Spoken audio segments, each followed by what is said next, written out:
Gold and silver did a near repeat this week of the previous 5 trading days, only this time they didn't quite get back to where they started. Gold again saw sharp falls in the first half of the week, dropping hard on Wednesday to $1,534 per ounce. The fourth drop to around that level since last summer's record highs, but higher than where gold found its floor last week. Gold then rallied very much faster before drifting sideways into the weekend. Friday's PM gold fix was $1,569.50 an ounce, a $20 fall for the week. Like gold, silver again saw losses in the early part of the week and also rallied fast from Wednesday's low. This time, however, silver did better than gold, recovering more of its losses but still not quite getting even. Friday's silver fix was $28.24, a drop of 0.9% on last Friday's London fix. The Eurozone crisis continued to make the big headlines this week, with the single currency falling to 2-year lows near $1.25 on the currency market.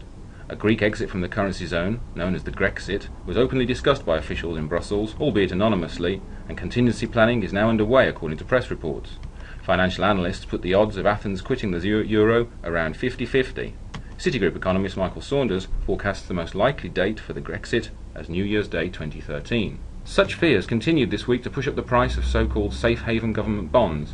Investor demand for an auction of 4.5 billion euros in new German debt was so great, Berlin only has to pay 0.07% in annual interest.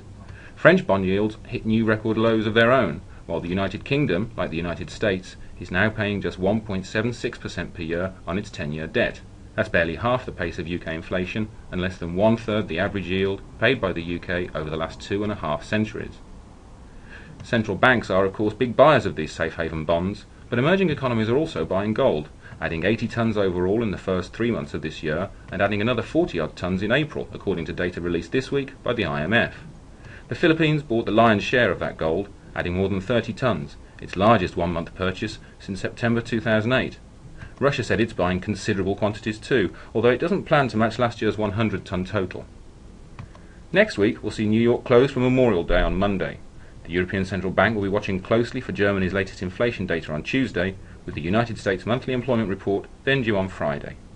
To keep up with all the latest in gold and silver, visit goldnews.bullionvault.com.